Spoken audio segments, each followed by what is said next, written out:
সংস্কার প্রক্রিয়াকে জুলাই সনদকে দর কষাকষি করে বাংলাদেশের বিভিন্ন রাজনৈতিক দল যে দলগুলো এখন মুখোমুখি দাঁড়িয়েছে, একসময় তারা বন্ধু ছিল, তারা কিন্তু একটা চক্রান্ত করছে। এই নির্বাচনকে একটা ভাগবাটোয়ারা, একটা সাজানো নির্বাচন, একটা সমঝোতা নির্বাচন করার পরিকল্পনা করছে এবং এই ধরনের একটি নির্বাচন হলে বাংলাদেশের গণতন্ত্র ক্ষতিগ্রস্ত হবে। বাংলাদেশের যে নতুন সম্ভাবনা এবং গণ অভ্যুত্থানের মধ্য দিয়ে বাংলাদেশের যে নতুন রাজনৈতিক আকাঙ্ক্ষা তৈরি হয়েছে সেটা কিন্তু ব্যর্থ হবে। এনসিপি তার অবস্থান পরিষ্কারভাবে ব্যক্ত করেছে যে আমরা এককভাবে 300 আসনে আমরা প্রার্থী দেওয়ার চেষ্টা করছি। সারা দেশ থেকে আগত মনোনয়ন প্রত্যাশীরা এসেছেন, আমরা তাদের সাথে আমরা মত বিনিময় করব এবং এর আগের সপ্তাহগুলোতে আমরা দেখেছি যে আমাদের জাতীয় নাগরিক পার্টির কেন্দ্রীয় অফিস এবং অনলাইনে প্রচুর দক্ষ যোগ্য ব্যক্তিগণ তারা মনোনয়ন নিয়েছেন এবং আমরা একটি আহ্বান জানিয়েছিলাম সকলের জন্য, শুধু জাতীয় নাগরিক পার্টির নেতা কর্মীদের জন্য নয়, যেহেতু জাতীয় নাগরিক পার্টি এখন একটি উদীয়মান দল এবং সাধারণ মানুষের দল, সাধারণ নাগরিকের দল।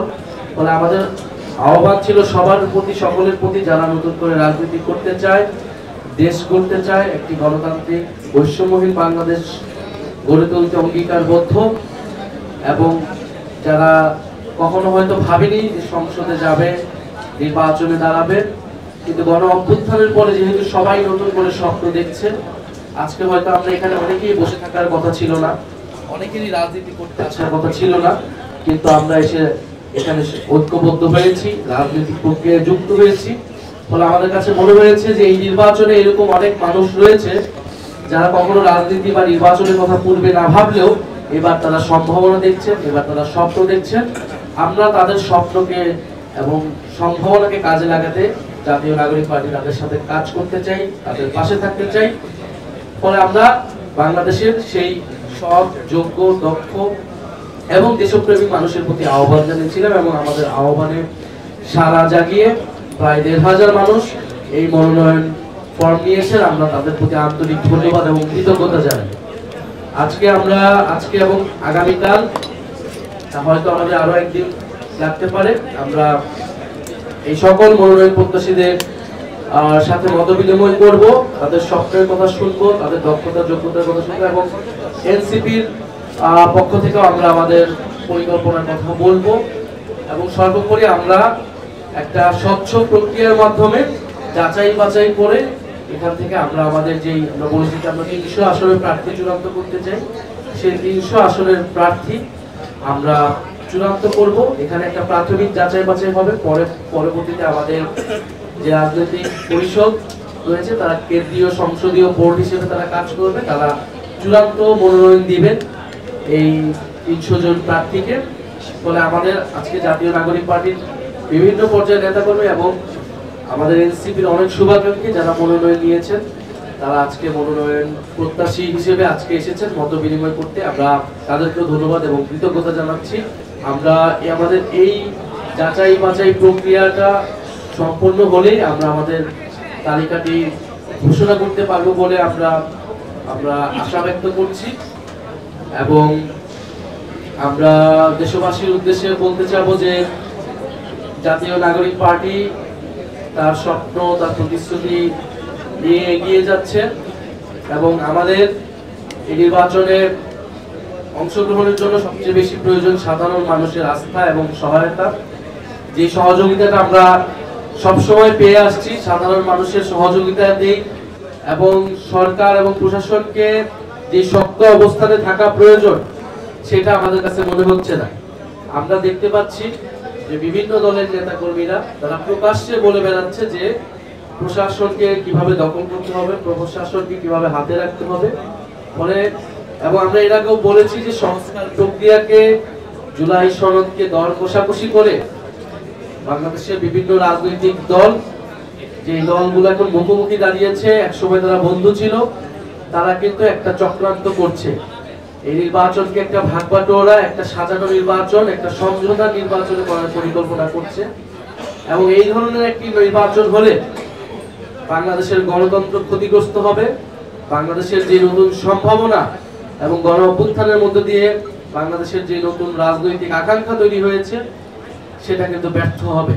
ফলে এনসিপি এই ধরনের নির্বাচনী সমঝোতা বা বন্দোবস্তে কখনোই সায় দেবে না, বরং আমরা এর বিরুদ্ধে অবস্থান নিব।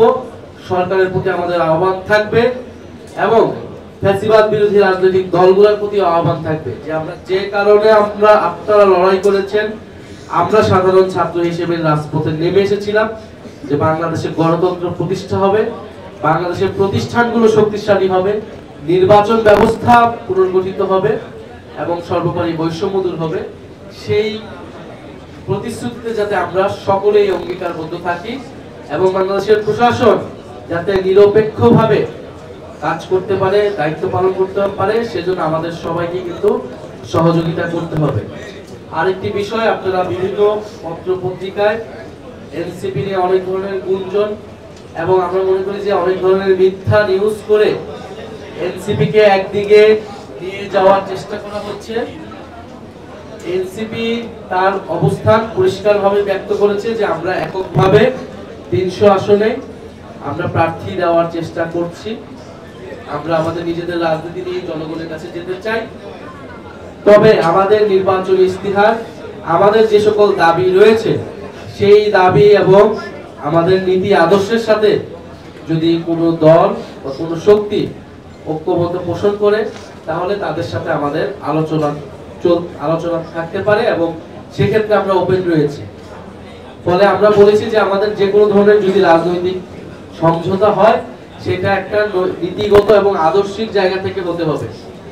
কোনো ধরনের ক্ষমতার জন্য, আসনের জন্য আমরা কারোর সাথে কোনো ধরনের সমঝোতা করব না। আমরা যদি একটি আসনও না পাই, জাতীয় নাগরিক পার্টি তার যেই আদর্শ, তার যে নীতি, তার যে লক্ষ্যে, সেই লক্ষ্যে অটুট থাকবে। আপনাদের কাছে এবং দেশবাসীর কাছে আমাদের এই অঙ্গীকার আমরা আবারও পুনর্ব্যক্ত করছি। ফলে এবং আমাদের এনসিপির যে কোনো প্রক্রিয়া আমরা খুবই স্বচ্ছভাবে নেওয়ার চেষ্টা করি, জনগণের কাছে সবসময় সেটা আমরা আমাদের বক্তব্য হাজির রাখি। আমাদের পুরো নির্বাচনী প্রক্রিয়া খুবই স্বচ্ছতার সাথে কিন্তু এগিয়ে চলছে। ফলে আমরা যদি কারোর সাথে কোনো ধরনের জোর বা কোনো ধরনের আলোচনা, সেটা কিন্তু আপনাদের সাথে আমরা খুবই খোলামেলা ভাবে সেটার জন্য কথা বলতে প্রস্তুত। আমরা বলবো, দেশবাসীর কাছে আমরা বলবো, এখানে কোনো গোপন কিছু নাই। কিন্তু এক ধরনের মিডিয়া ট্রায়াল করা হচ্ছে, এর সাথে আলোচনা বা ওর সাথে আলোচনা। বাংলাদেশের 5ই আগস্ট পরবর্তী সময় কিন্তু আমাদের মধ্যে যত মতবিরোধ থাকুক না কেন, রাজনৈতিক দলগুলো কিন্তু একে অপরের সাথে আলোচনা করছে, বিভিন্ন প্রোগ্রামে যাচ্ছে, আলোচনা করছে, ইন্টারনাল ইনফরমাল নানা আলোচনা কিন্তু আমরা অংশগ্রহণ করছি এবং এটাই কিন্তু একটা গণতান্ত্রিক সংস্কৃতির অংশ। ফলে সেই ধরনের আলোচনাকে বা একটা ভাবে ফ্রেমিং করার যাতে চেষ্টা মিডিয়ার মাধ্যমে না করা হয়, এই জন্য মিডিয়ার যারা ভাই ও বোনেরা রয়েছেন, যারা হাউসগুলো রয়েছেন, তাদের প্রতি আমাদের এই অনুরোধ রইল। বাংলাদেশের ইতিহাসে প্রথমবারের মতো একটা স্বচ্ছ প্রক্রিয়া অনুসরণ করে এই মনোনয়ন তালিকা হতে যাচ্ছে। আমি মনে করি বাংলাদেশের রাজনৈতিক সংস্কৃতিতে এটাই সবচেয়ে বড় চমক এবং এই প্রক্রিয়া, এই সংস্কৃতি যদি অন্য দলগুলো অনুসরণ করে, তাহলে বাংলাদেশের রাজনৈতিক সংস্কৃতিতে গুণগত পরিবর্তন আসবে এবং জনগণ যে রাজনীতির অংশীদার, শুধু দল নয়, জনগণ যে নির্বাচনের অংশীদার, তারাও প্রার্থী হতে পারে যে কেউ। এই স্বপ্নটা সবাই দেখতে পারবে। এই স্বপ্নটা এবং এই সুযোগটা কিন্তু আমরা সকলকে দেখিয়েছি। যে কেউ এসে মনোনয়ন তুলতে পারতেছে, নিতে পারতেছে এবং স্বপ্ন দেখতে পারতেছে। সে একজন তরুণ হোক, একজন রিক্সা চালক হোক, অথবা একজন আইনজীবী হোক, একজন বিশ্ববিদ্যালয় শিক্ষক হোক, একজন ইমাম হোক। আমরা চেষ্টা করছি যে আমাদের যে মনোনয়ন তালিকাটি হবে, সেই তালিকাটি হবে অন্তর্ভুক্তিমূলক।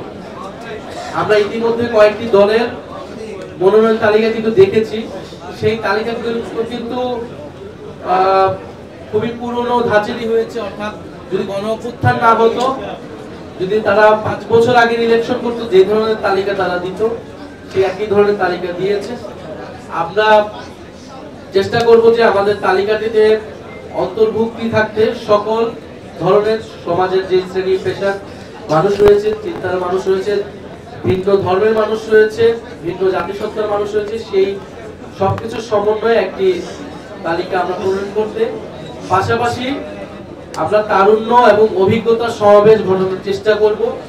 একদিকে যেমন আমাদের তরুণ তুর্কিরা থাকবে এই প্রার্থী তালিকায়, যারা গণ অভ্যুত্থান থেকে শুরু করে পরবর্তী সময়ে জাতীয় নাগরিক পার্টি এবং বাংলাদেশকে বিভিন্ন আন্দোলনে নেতৃত্ব দিয়েছে। পাশাপাশি যারা বিভিন্ন এলাকায় সমাজ সেবামূলক কাজ করেছে, জনগণের পাশে থেকেছে বা রাজনীতিতে যাদের স্বচ্ছ রাজনীতিতে অভিজ্ঞতা রয়েছে, দেশপ্রেম রয়েছে, সেই ধরনের মানুষকে আমরা এই তালিকায় স্থান দেওয়ার চেষ্টা করব। পাশাপাশি আমরা চেষ্টা করব যে বিভিন্ন পেশাভিত্তিক যারা রয়েছেন, ডাক্তার, ইঞ্জিনিয়ার, আইনজীবী, শিক্ষক, এই ধরনের পেশাভিত্তিক যারা রয়েছেন বিভিন্ন পেশায় এবং যারা রাজনীতির কথা ভেবেছেন বিভিন্ন সময়, তাদেরকেও আমরা সুযোগ করে দিতে চাই। এবং সর্বোপরি আমাদের আরেকটি ইচ্ছা আছে যে যারা প্রবাসে বাংলাদেশী রয়েছেন, আপনারা জানেন যে গণ অভ্যুত্থানের সময় তারা কিন্তু একটা বড় ভূমিকা পালন করেছে এবং এবারে প্রবাসী ভোটাধিকারের কথা কিন্তু খুবই জোরে সোরে আলোচনা হচ্ছে এবং এনসিপি এখানে একটা বড় ভূমিকা পালন করেছে। বলে প্রবাসী বাংলাদেশীরা যারা দেশকে নিয়ে ভাবেন এবং অনেকেই দেশ নিয়ে কাজ করার ইচ্ছা রয়েছে, তাদেরও অন্তর্ভুক্তি থাকবে আমাদের মনে করি যে যদি দেশপ্রেম থাকে, নিষ্ঠা থাকে, সততা থাকে, তাহলে অবশ্যই তারা এই কাজটি সঠিকভাবে পালন করতে পারবে। আমাদের দেশের প্রথাগত রাজনীতিবিদ বলতে, এমপি প্রার্থী বলতে আমরা যাদেরকে দেখেছি, জনপ্রতিনিধি বলতে যাদেরকে দেখে এসেছি, তারা কি ধরনের দেশ পরিচালনা করেছে এটা কিন্তু আমরা দেশ অভিজ্ঞতা লাভ করেছে। ফলে এবার মানুষ নতুনত্ব দেখতে চায়, নতুন নেতৃত্ব দেখতে চায় এবং এবারে মানুষ পরিবর্তনের পক্ষে ভোট দিবে। ফলে এনসিপি কিন্তু পরিবর্তনের সিম্বল, পরিবর্তনের প্রতীক। ফলে সেই পরিবর্তিত নেতৃত্বেই যারা পরিবর্তন আনবে, সেই নেতৃত্বে মানুষ কিন্তু এবার আস্থা রাখতে চায়। ফলে আমরা মনে করি যারা যদি স্বপ্ন থাকে, নিষ্ঠা এবং সততা থাকে, দেশপ্রেম থাকে, অবশ্যই তারা দেশকে ভালো জায়গায় নিয়ে যেতে পারে।